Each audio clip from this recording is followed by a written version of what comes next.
The challenge for people in every moment is to keep our story straight. What is our life about?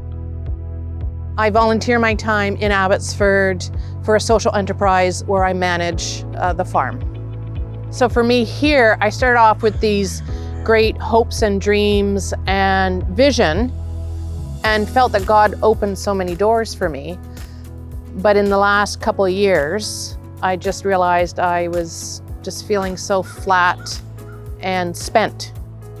Before I started following Jesus, work was something that was really difficult for me. I didn't see the point. It was something I always wanted to escape.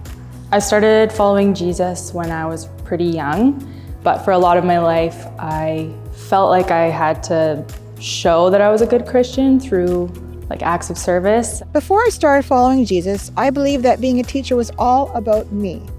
The schooling I had, my ability to teach young children, my creativity and how I presented the information, and even how popular I was with the students. Over the last number of years, Jesus has slowly and gently uncovered the scars and been healing the wounds in my soul. My value was definitely in my performance. The harder I worked, the longer I worked. That was where I felt my value. And so any day that you have a bad day at work, something doesn't go right, you come home in a pretty foul mood. I did anyway.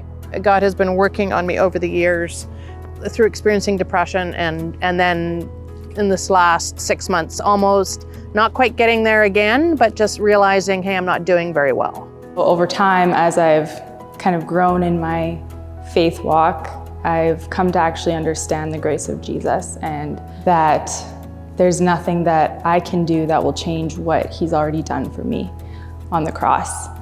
Because of that, I no longer feel like I have to serve out of obligation, but because I know the love that Jesus has for me makes me want to show that to others and share that with them. But since following Jesus' work is something I can use as ministry, something to glorify God, something to provide a lot of purpose. And I've found that to be really important and a huge part of my life in growing in basically every aspect of life. So, As I got to know Jesus more and more, I was really struck with how passionately he loves people. And I just started feeling more and more that he was very passionate about the students in my class. And there's so much brokenness in the world today. And children don't choose the families or the disruption in the families that they have. It's almost overwhelming to deal with all of that. They cannot learn until they feel loved and they feel safe. Prayers of so many friends and family have softened my heart to the point where I joined a men's group.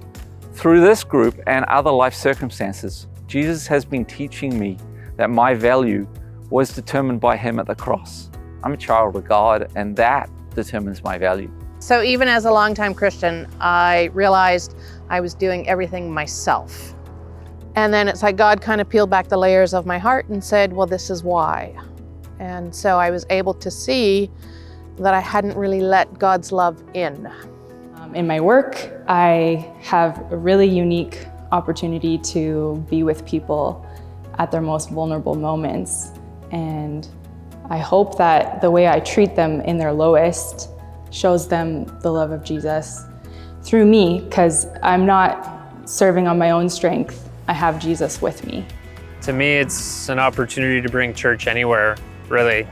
In my life, pursuing honesty and transparency rather than just waiting for the opportunity is so important, not only in my life, which has made a huge impact, but in my work. I have been praying for my students, and I have seen amazing miracles where God has stepped in. Relationships have been restored, not only within their families, but in our classrooms.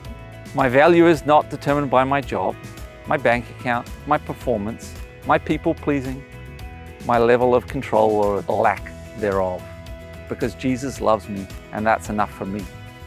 Christianity claims that there was a moment that Jesus came back to life after being dead and buried.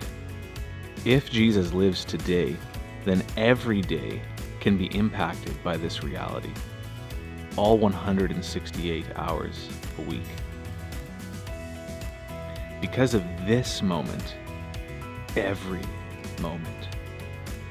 Just like we've got to add compost and nutrients to the soil to grow each season of crops. I needed to get back into the power that Jesus offers. Now I feel alive in my work because Jesus lives. I'm able to love people and help people fully because Jesus lives. It's one thing to say nice things to people, but it doesn't make really any difference unless Jesus lives. The reason why lives are changing is because Jesus lives. So thinking about how my day goes in truly honoring God puts that at the forefront of every call I have, every conference call, every conversation. Do I get it right all the time? Heck no. But it is what we're trying to accomplish. Because Jesus lives, I have hope for tomorrow.